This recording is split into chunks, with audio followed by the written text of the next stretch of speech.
maybe call it personal development. The key is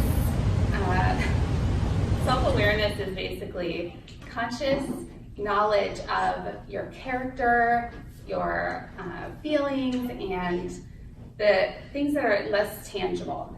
Carl Jung is an analytical psychologist from a while back, kind of along the time frame as Freud.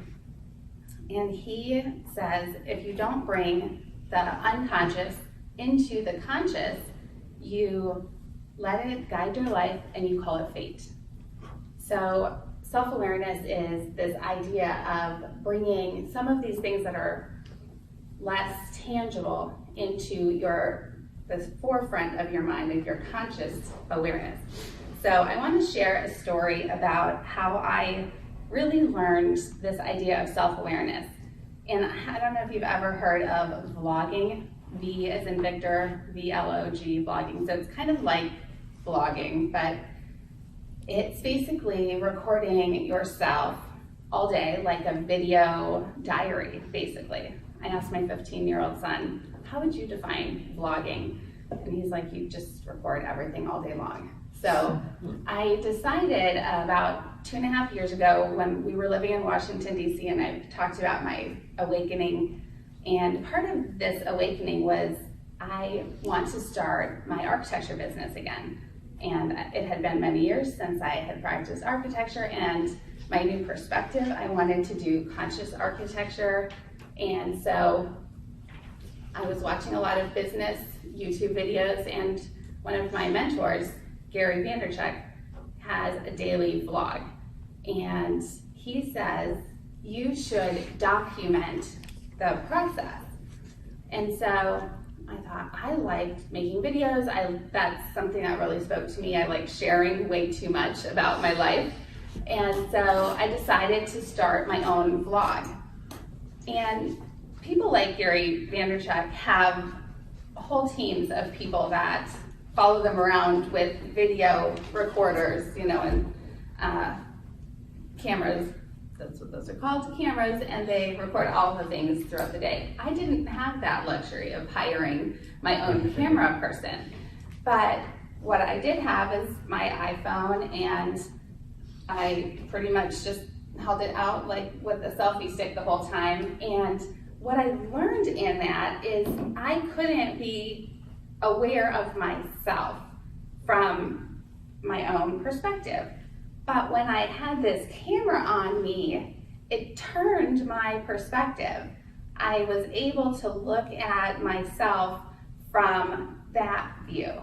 And also editing videos that I would record is another way to have that self-awareness, because you literally are watching all the things that happen in your day and in your life, and you're having this objective perspective on it.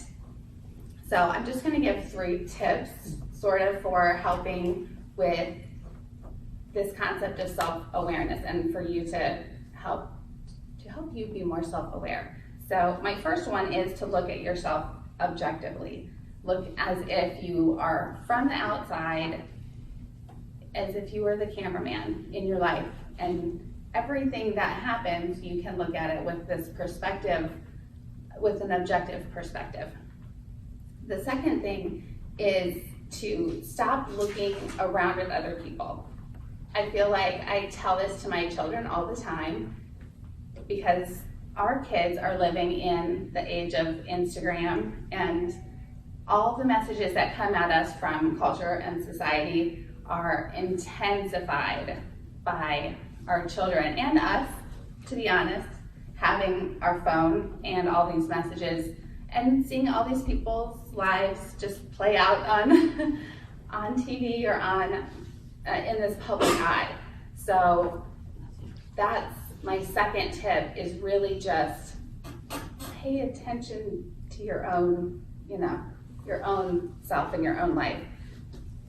And third, I feel like one of the ways that we learn about ourselves is trying new things. And especially in this process of Toastmasters and learning to do public speaking, I learned that I don't do well writing the entire speech out word for word and trying to follow it. Because for me, I get anxious and nervous and where am I at? And I thought that my personality was more, I need it written out, I need to follow it. And I learned about myself that may not work best for me. I work best when I can speak from the heart, and maybe it's a story, and maybe I do write a joke and I try to incorporate that, but just this process for these 2 speeches, being able to really objectively look at my last speech and how I did and why.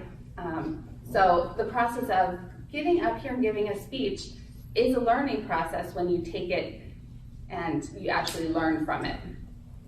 So one of the things that I had as a realization this week is, for me, it's not just personal development. For me to have self-awareness, for me to try new things, and for you as well, I believe it's evolution. It is the constant growth and change, and it's not just becoming better, but it is becoming whole. Thank you.